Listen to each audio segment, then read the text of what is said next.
Society की तबाहियों के साथ साथ डेथ के पूरे कॉन्सेप्ट का पता चल जाता है कि वो कैसे काम करती है। और वहीं पर उन्हें डेथ के बारे में एक इन्फॉर्मेशन मिलती है क्योंकि अगर वो डेथ की प्रोसेस को रोक देते हैं तो वो खत्म हो जाएगी, लेकिन असल में ऐसा कुछ नहीं था। निक को एक और विजन आता है। अब वो डेथ के बारे में तो जान चुका था, लेकिन उसे ये पता नहीं होता कि अगली बारी किसकी है। और ये पता लगवाने के लिए वो उस स्टेडियम में जाते हैं जहाँ पर क्रैश हुआ था और वहाँ पर वो गार्ड से मिलते हैं। गार्ड उन्हें कैमरा फुटेज दिखाता है जिससे निक को पता चलता है कि अगली बारी उस मैकेनिक की है। वो तीनों मैकेनिक के पास उसकी शॉप पर जाते हैं। वो उस मैकेनिक को सब कुछ बता देते हैं, लेकिन वो उनकी बातों पर बिलीव करने को तैयार ही नहीं था। तभी वो देखता है कि एक वैन उसकी तरफ आ रही है, लेकिन किसी तरह वो उससे बच जाता है। और अब उसको उन लोगों की बातों पर यकीन आ चुका था, लेकिन अब काफी देर भी हो चुकी थी। तभी अंदर से एक सिलेंडर आता है जिससे उसके टुकड़े टुकड़े हो जाते हैं। अब निक उन्हें बताता है कि अगली बारी उसके दोनों फ्रेंड यानी हंट और जेनेट की है। निक को फिर से एक विजन आता है जिससे उसे पता चलता है कि उन दोनों की डेथ पानी की वजह से हो। तब उन्हें एक प्लान आता है और वो सोचते हैं कि हंट के पास निक जाएगा और जेनेट को बचाने के लिए लॉरी और वो गार्ड जाएंगे। जेनेट जो कि कार वॉश एरिया में थी और हंट एक वाटर पार्क में आया हुआ था। जेनेट कार वॉश में जा रही होती है, लेकिन किसी खराबी की वजह से उसकी कार बीच में ही फंस जाती है। अब सारे डोर लॉक थे तो वो बाहर भी नहीं आ सकती थी और किसी को कॉल भी नहीं मिला सकती थी क्योंकि वहाँ पर सिग्नल्स नहीं आ रहे थे। और यही नहीं बल्कि उसकी कार का सनरूफ भी खराब हो गया था। तब सनरूफ तो थोड़ा सा खुल जाता है, लेकिन उसके ऊपर एक पाइप टूट जाता है और सारा पानी कार के अंदर आने लगता है। दूसरी तरफ हंट का फेवरेट कॉइन स्विमिंग पूल में गिर गया था और हंट उसे लेने के लिए पूल में चला जाता है। हंट देखता है कि जिस होल में से पानी ड्रेन हो रहा है उसका कॉइन वहाँ गिर गया है और हंट उस ड्रेन होल में फंस जाता है। उन दोनों ने पानी से ही मरना था और वो दोनों बुरी तरह पानी में फंस गए थे। जेनेट की पूरी कार पानी से भर गई थी और वो किसी तरह बड़ी मुश्किल से अपना सर सनरूफ से बाहर निकाल लेती है। जेनेट सोच रही थी कि अब वो शायद बच सकती है क्योंकि अब तो वो आसानी से सांस भी ले रही थी, लेकिन तभी अचानक से वो कार स्लोप चलने लगता है और जेनेट को अपनी मौत अपने सामने ही नजर आ रही थी। लेकिन लॉरी बिल्कुल ठीक टाइम पर वहाँ पहुंचकर उसे बचा लेती है। वो अपनी कार से उसकी कार को रिवर्स करके उसकी जान बचाने में कामयाब हो जाते हैं। अब जेनेट को तो बचाने में वो लोग कामयाब हो जाते हैं, लेकिन हंट अभी तक वहाँ पर फंसा हुआ था और निक भी वहाँ पर पहुँच जाता है, लेकिन वो हंट को नहीं ढूंढ पाता और हंट की बहुत बुरे तरीके से मौत हो जाती। अब यहाँ पर तो हंट मर गया और जेनेट बच गई, तो अगली बारी उसी गार्ड की थी। अब वो गार्ड इस दुनिया में बिल्कुल अकेला था, इसीलिए उसे अपनी डेथ से ज्यादा फर्क नहीं पड़ रहा था क्योंकि उसकी फैमिली मर चुकी थी और उसे भी जीने का कोई शौक नहीं था। लेकिन लॉरी और निक को एक ऐसा क्लू मिल जाता है जिससे वो उसे बचा सकते हैं और उन इंस्ट्रक्शंस को फॉलो करते हुए वो दोनों उस गार्ड के घर जाते हैं। उस गार्ड के घर पहुंचकर वो देखते हैं कि उसने खुद को फांसी पर लटकाया हुआ है, लेकिन अभी तक वो जिंदा है। वो उन लोगों को बताता है कि वो सुबह से फांसी लगाने की प्रैक्टिस कर रहा है, अपनी जान लेने की कोशिश कर रहा है, लेकिन हर बार वो नाकाम रह जाता है। वो लोग सोचते हैं कि जेनेट को बचाकर उन्होंने डेथ के इस प्रोसेस को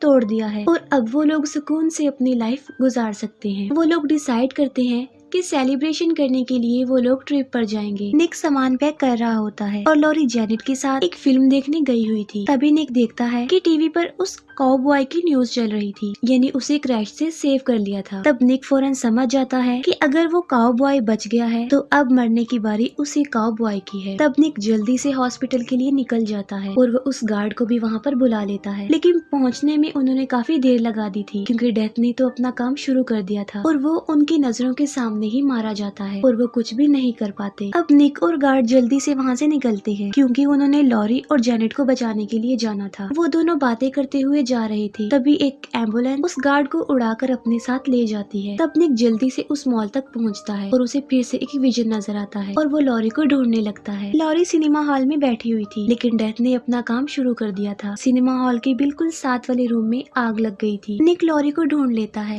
वो उन्हें बताता है कि मौत का ये खेल अभी तक खत्म नहीं हुआ है और बेहतर होगा कि उन्हें वहाँ से निकलना चाहिए, लेकिन जेनेट उनके साथ जाना नहीं चाहती थी और वो वहीं बैठकर मूवी एंजॉय करती है। तभी मूवी में ब्लास्ट होता है और वो ब्लास्ट रियल बन जाता है, जिससे जेनेट भी मारी जाती है और अगली बारी लॉरी की है। वो उस मॉल से निकलने की कोशिश करते हैं, लेकिन ब्लास्ट की वजह से पूरा माल उसके पेट में आ गया था। लॉरी का पाँव एक्सीलेटर में फंस जाता है और वो निक के सामने ही मर जाती है और तभी निक फौरन से सेंसेस में आ जाता है, यानी एक बार फिर से उसने फ्यूचर देख लिया था और वो उस गार्ड के साथ उस हॉस्पिटल से बाहर आ रहा होता है। वो गार्ड उसे बातें करते हुए चल रहा होता है। अब गार्ड के साथ क्या होने वाला है ये निक जानता था, लेकिन इससे पहले कि वो खुद को संभाल पाता, वो एम्बुलेंस उस गार्ड को उड़ाकर अपने साथ ले जाती है। अब निक मॉल में जाता है और वो सिनेमा हॉल में जाने की बजाय उस रूम में चला जाता है जहाँ पर आग लगी हुई थी, क्योंकि वो सब लोगों को बचाना चाहता था। वो आग बुझाने की कोशिश करता है जिससे वो जख्मी हो जाता है, लेकिन इसके बावजूद भी वो आग बुझाने में कामयाब हो जाता है। और यहाँ पर वो सोच रहा था कि उसने इतने सारे लोगों की जान बचा ली है। इसके बाद हम सीधा 2 हफ्ते के बाद का सीन देखते हैं। वहाँ पर हमें एक बस दिखाई जाती है जिसके ऊपर 180 लिखा हुआ था। वो एक कैफे में बैठे हुए थे और उस कैफे का नाम था डेथ बाय कैफीन। और वहाँ पर भी निक को बहुत सारे नेगेटिव क्लूज मिल रहे थे, जिन्हें देखकर वो फिर से अपसेट हो जाता है। उन क्लूज को देखकर निक फौरन समझ जाता है कि उसने कुछ भी चेंज नहीं किया और ना ही उसने इतने सारे लोगों की जान बचाई, बल्कि ब्लास्ट तो होना ही नहीं था। यहाँ पर डेथ ने उसके साथ एक प्रैंक किया था, क्योंकि डेथ उन लोगों के अकॉर्डिंग नहीं चल रही थी, बल्कि वो डेथ के अकॉर्डिंग चल रही थी। वो ये सोचने पर भी मजबूर हो जाता है कि अगर वो इस कैफे में बैठे हुए हैं तो ये भी डेथ का एक प्लान हो सकता है। अभी बस वो ये कहता ही है कि एक ट्रेन आकर उन तीनों को कुचल डालती है और वो तीनों भी मारे जाते हैं और उनकी डेथ के साथ ही ये मूवी यहीं पर एंड हो जाती है।